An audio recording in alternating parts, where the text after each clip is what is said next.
because in the business, you're pulled in so many directions on a daily basis. So John, what do you think is the biggest obstacle facing commercial brokers in today's market?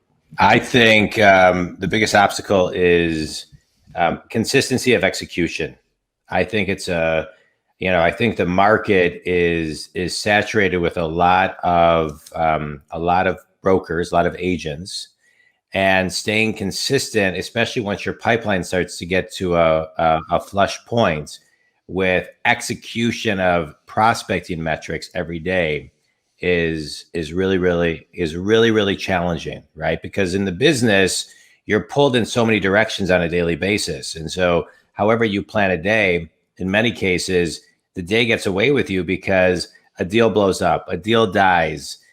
You have to work on something from the outside in. It looks like it would take 1 minute, but it really takes 2 hours, right? Mm-hmm. Or 4 hours or 6 hours. And it can be very mentally taxing.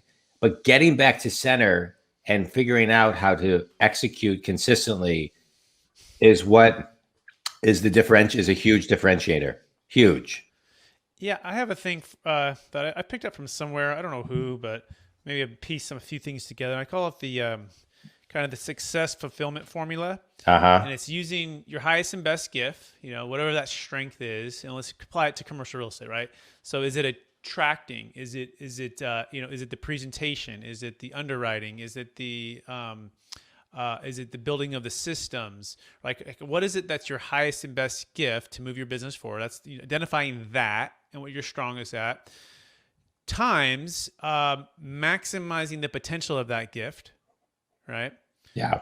Times the number of people you can impact, right? Love All it. of that will equal the fulfillment and the success, right? But I think it's when we're not in our lanes, or like you're saying, we're not doing the necessary things like cold calling or the prospecting, or getting enough of the meetings and doing the metrics there that the business can become stagnant. Is that a fair summary? What do you think about that? Well, I love what you're talking about. I mean, one of my favorite quotes is Tony Robbins. Success without fulfillment equals failure. I mean, I think everything, the foundation of everything is fulfillment. And I think to be in the commercial real estate business, I think you have to be fulfilled. It's got to be something that fulfills you, because it's too hard.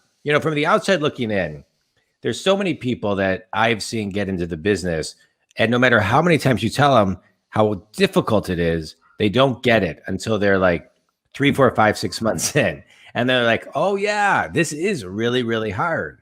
And so you've got to be fulfilled. One of the questions I always used to ask when I was interviewing people, because I was a broker for 6 years and then I ran an office for 6 years, was on a scale from 1 to 10, how badly do you want to be in the business?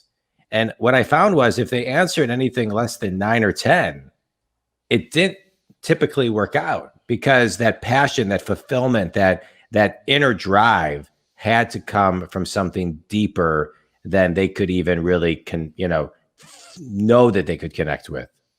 I really resonate with that, right? Because I remember when I got in the business the first time, and I was 10, 11, 12. Like I was like, I love and want to succeed in the business of commercial real estate brokerage. Like everything about it.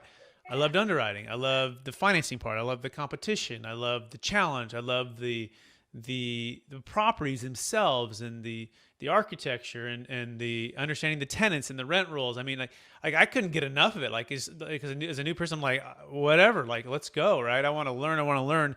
So I think that's really powerful to think about on a scale from 1 to 10, asking yourself, how badly do you want to be in the business? Yeah.